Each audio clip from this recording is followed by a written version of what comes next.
When you talk about facing junk balls, I'm a 3.5 player and can handle pace well on both wings, but my swing completely messes up and the balls go into the bottom of the net when returning loopy, slow junk balls.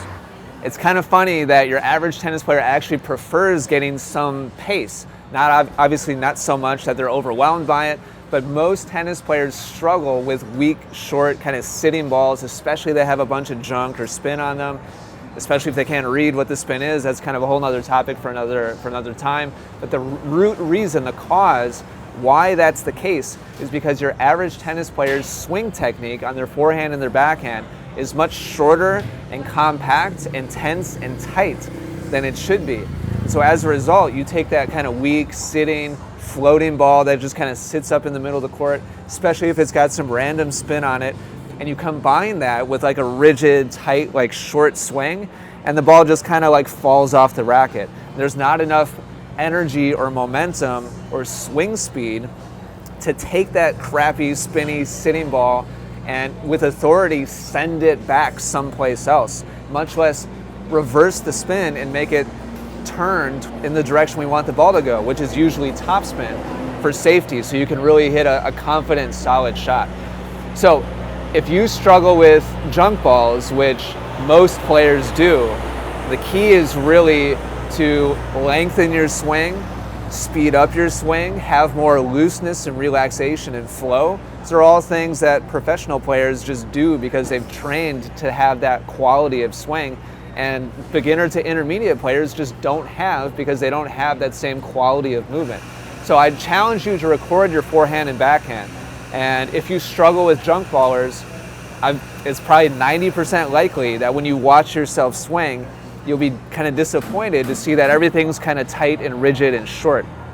If you were flowing and long and smooth and confident, then you wouldn't struggle against junk ballers. So improve your length of swing, improve your acceleration, improve your fluidity and your smoothness, and you'll go from hating junk ballers to actually loving it because they're just giving you shot after shot, just sitting it up on a tee to be able to do whatever you want with it. But if your swing technique is deficient, then it'll actually end up being a detriment to you instead of setting you up. So focus on those three things, and I promise you, you'll have more success. Is it possible to hit a flat and more penetrating shot with a semi-Western grip? How exactly? There's a big misunderstanding among tennis players that the grip you have automatically gives you a flat shot or automatically gives you topspin, and it's absolutely not true. And I think sometimes coaches kind of feed that myth by saying, oh, you want to hit a kick serve, just turn your grip up towards the top. Or, oh, you want to hit more topspin, go from an Eastern grip to a semi-Western grip, and boom, you'll magically have topspin. And it doesn't work that way at all. Granted, the grip sets you up to more naturally create more of a topspin swing or more of a flat swing, but listen closely.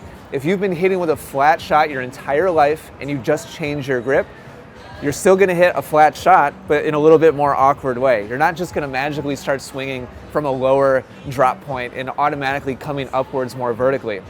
You have to train swing path. And so if you want to hit more drive and you have a really far grip, if you've got a Western grip, understand that your hand is under the handle and under the racket face, and that's what makes it easier to swing vertically. But that doesn't mean you cannot swing laterally. It doesn't mean that you can't swing horizontally. You can. It just means your body has got to be a little bit more active. You've got to use your core and your hips really effectively to drive through the shot. And even though your hand is under the grip, your shoulder has got to extend your racket out towards your target. And it's not as natural or easy to do it that way, but you 100% can drive the ball. You look at a player like Jack Sock, whose grip is way far underneath the grip. He can drive the hell out of the ball. And it's just a matter of having the right swing path. And then you look at a player like Del Potro, whose hand is all the way up close to continental. He can still hit plenty of topspin, way more topspin than your average amateur player who's got an Eastern or a semi-Western grip. It's not because of the grip, it's because of the swing path. And different grips lend themselves a little bit better to different swing paths, but just because you have a grip doesn't mean that you're automatically going to have drive or you're automatically going to create topspin.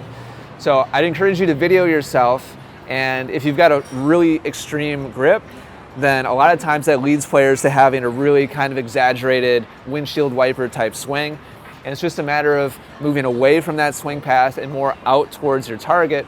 That's what creates drive, and that's what creates penetration through the court. So I don't care what grip you have, work on your swing path, and you can create the result that you're looking for. How about a video for weak forehands? My forehand is usually pretty loopy, not much power or heaviness, especially when I'm not feeling confident to attack.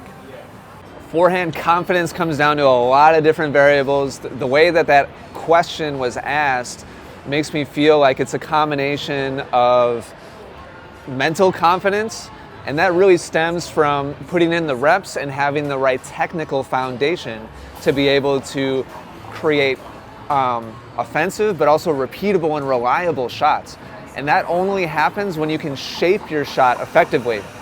What I mean by that is, if you attack at your forehand very directly and very laterally and very straight, like through the ball and towards your target, then if you hit the ball confidently and you hit it just a little bit too high, the ball sails way out, goes way too far. If you drive straight through the ball and attack at it and you hit just a little bit too low, then you hit the net.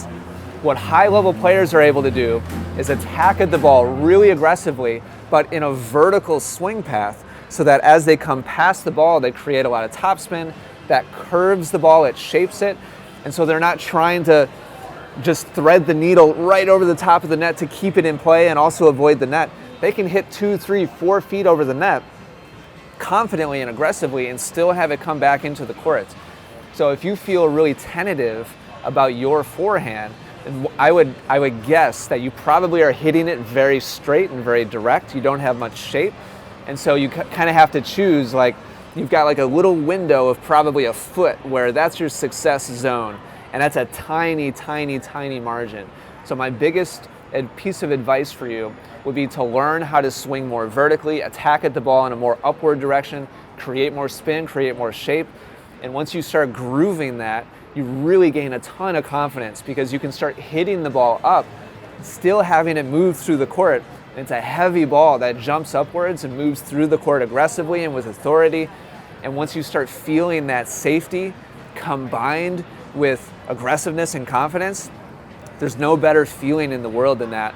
And it's basically the opposite feeling from what that question sounded like. So work on your angle of attack, work on curving and shaping your forehands more, and your confidence will go through the roof. Thanks for watching. Hope it was helpful. If you have any comments or questions, leave them down below. So we'll see you soon.